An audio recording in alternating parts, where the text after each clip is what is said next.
Welcome to the latest episode of the Edgar Rice Burroughs mini podcast. These short podcasts are meant to supplement the full-length episodes that I do with Scott Stewart and Jess Terrell, in which we generally talk about one of Edgar Rice Burroughs' books in detail. My name is Tim DeForest.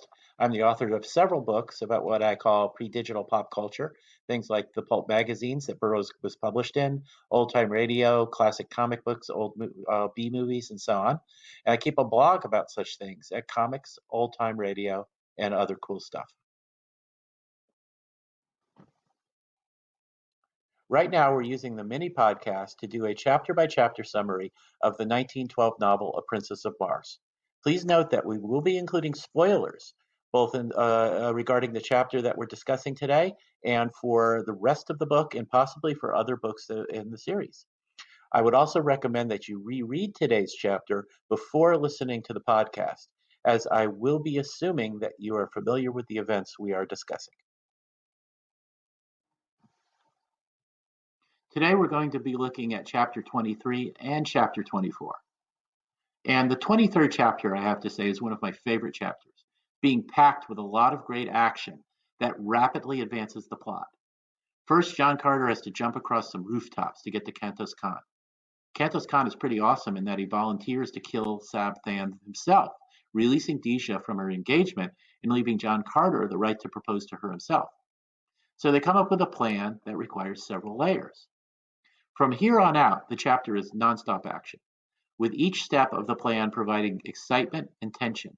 John Carter's climb to the airship platform and his subduing the guard demonstrates both his skill as a warrior and his intelligent ability to improvise. And dangling the unconscious guard over the edge of the roof so he won't be seen until morning is just brilliant.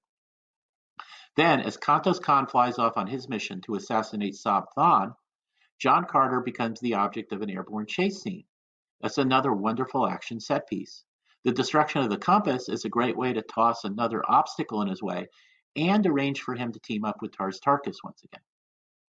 And as much as I enjoyed chapter 23, though, chapter 24 is literally made of pure awesome, with an awesome filling and awesome sprinkles on top. We start with a large-scale battle between the Tharks and the Warhounds. This, of course, is one of the reasons the Warhounds were introduced as villains earlier.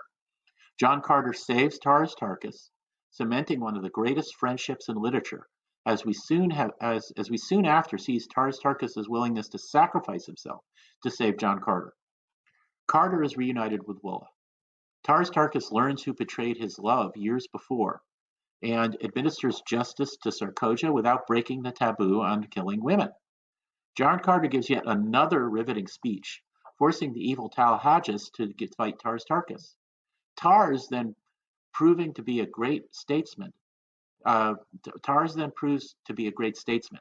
I love how he lists the legitimate reasons for why an alliance with Helium would be beneficial, but then his fellow Tharks jump at the idea primarily because they will get a lot of loot if they conquer Zodanga. That statesmanship is further demonstrated when he convinces other hordes to join the Tharks, forming the largest army of Green Martians ever known. John Carter's tactical genius is on display at the gates into Zodanga as he comes up with the human pyramid idea to get over the wall and open one of the gates. In his distribution of his small force to take over the larger gates and let in the horde is another tactically sound move.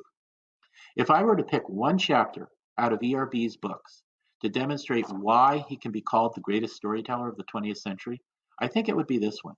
Action, riveting dialogue, characterization, and advancement of the plot are all mixed together in perfect synergy.